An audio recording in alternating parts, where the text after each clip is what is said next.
into your pocket, like a phone type of form factor that will then interact with different pieces of hardware, monitors, etc., that people will use when they need to use. Is that what you're saying? Or? Yeah, I think it will be a distributed form where you have a central unit that's an extension of yourself, which will largely be the mobile unit that you're carrying around with you. But then different representations or different display technologies will be access methods to the same set of content and experiences. Sure. I think to your point, actually, I think it felt like you're contradicting yourself.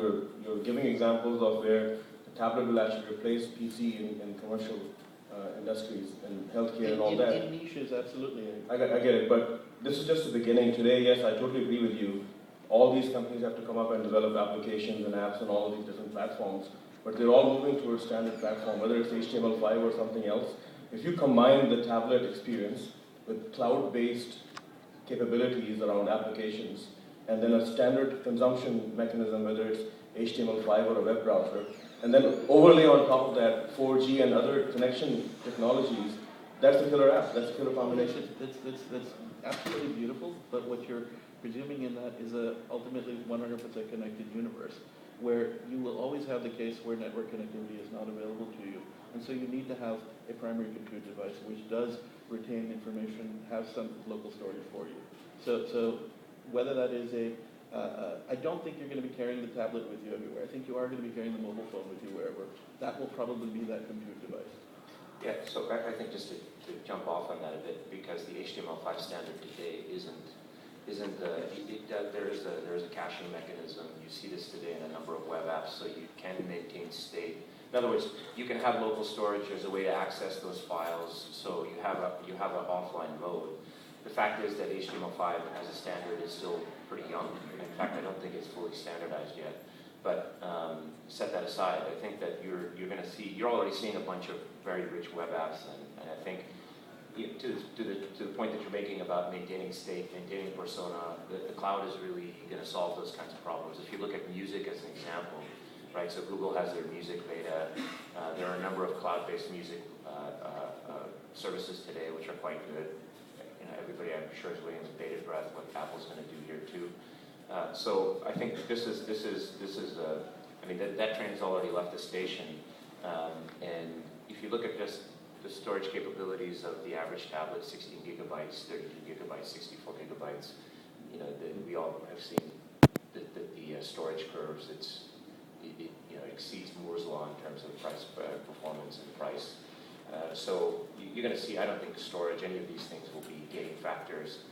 And I think you mentioned an interesting point about performance, whether these things will outperform PCs or not. I tend to look at it as a different angle because, so I have a sizable development team, and the software developers, for them, but they have two 30-inch LCD panels, their own refrigerator for their 2 liters of Jolt Cola or whatever. But the thing is that, that computing experience or how they use the computer, I would argue that that's actually a niche use. Most people do not operate that way and don't want to operate that way. So the way I tend to look at it, and I would argue this, is that the tablet in a lot of ways is more powerful for the average user because it is more accessible. The capabilities of the device that they can access is much more easily surfaced and utilized than a computer. So it's actually more powerful for them, even though your MacBook Pro or your latest and greatest laptop or your desktop computer may, in fact, from a laundry list of features, may be more powerful, but it's not accessible to them. Therefore, it's kind of that power never gets realized. So if I were to hop in, I would first say that, in my view, mobile is the game changer, tablet is not. And the reason why I make that distinction is because in order for anything, in my opinion, to have massive adoption, it has to have a core utility that it does very well. TVs present entertainment very well, mobile phones, terrific phone, communication devices. Tablets, to me, operate this sort of hybrid market. It does a lot of things all right.